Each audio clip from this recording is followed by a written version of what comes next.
নমস্কার বন্ধুরা, জ্যোৎস্নার ইতিকথায় আইটি নতুন পর্বে তোমাদের সকলকে স্বাগত জানাই। বন্ধুরা, তোমরা সবার নখের গোড়াগুলো লক্ষ্য করে দেখবে বা নিজেদের নখের গোড়াগুলো লক্ষ্য করে দেখবে যে অনেক সময় দেখা যায় অর্ধচন্দ্রাকার চিহ্ন। এই চিহ্ন সাধারণত নখের উৎপত্তি স্থল থেকেই দেখা যায়। তবে কি তোমরা জানো এই চিহ্নের বৈশিষ্ট্য কি? এই চিহ্ন কি নির্দেশ করে? বন্ধুরা, এই নিয়ে আজকের পর্বে আলোচনা করব, তাই স্কিপ না করে পুরো পর্বটি দেখো, তাহলে অনেক কিছু জানতে পারবে। আর ভালো লাগলে একটা লাইক করে দেবে এবং সবার কাছে শেয়ার করে দেবে, এবং পরবর্তী ভিডিও পাওয়ার জন্য পাশে বেল আইকনটি অবশ্যই প্রেস করে রাখবে। তাহলে চলো আজকের পর্বটি শুরু করি। বন্ধুরা, তোমরা নখের দিকে ভালো করে খেয়াল করে দেখবে যে অনেকের নখে গোড়ায় একটি সাদা অর্ধচন্দ্রাকৃতির দাগ থাকে। তবে সবার হাতে যে থাকবে তার কোনো কিন্তু মানে নেই। বৈজ্ঞানিক পরিভাষায় নখের গোড়ায় সাদা অর্ধচন্দ্রকে লুনুলা বলা হয়, যা সরাসরি ব্যক্তির স্বাস্থ্যের সঙ্গে সম্পর্কিত। তবে হস্তরেখাবিদ এবং জ্যোতিষশাস্ত্র এর আলাদা অর্থ ব্যাখ্যা করেছে।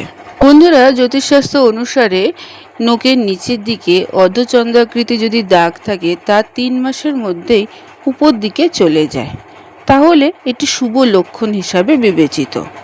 এটি একটি শুভ ঘটনার ইঙ্গিত দেয়।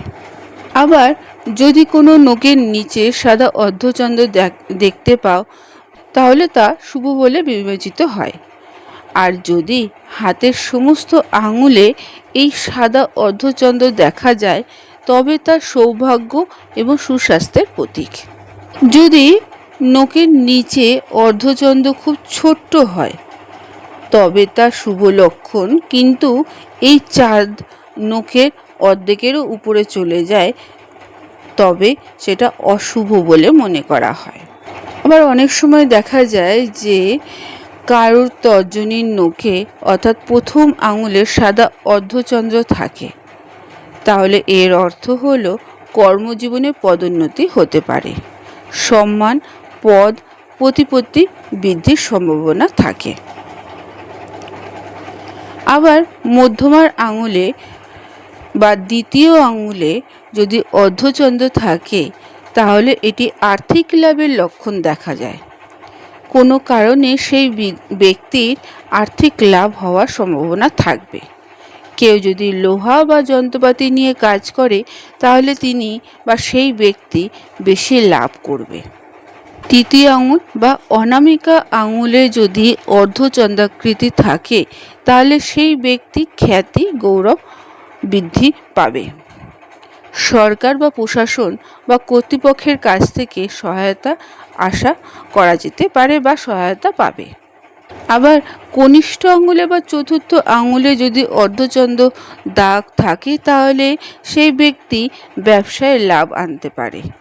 আবার বুড়ো আঙুলে শুধু যদি অর্ধচন্দ্রাকৃতি থাকে, তাহলে সেটি প্রেম, বস্তুগত সুখ, সুযোগ সুবিধা বৃদ্ধির লক্ষণ বলে গণ্য করা হয়।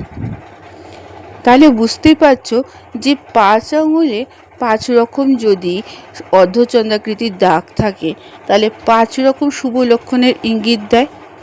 বন্ধুরা, আজকের পর্বটি এখানেই শেষ করলাম। এতক্ষণ আমার ভিডিওটি দেখার জন্য ও শোনার জন্য তোমাদের অসংখ্য ধন্যবাদ।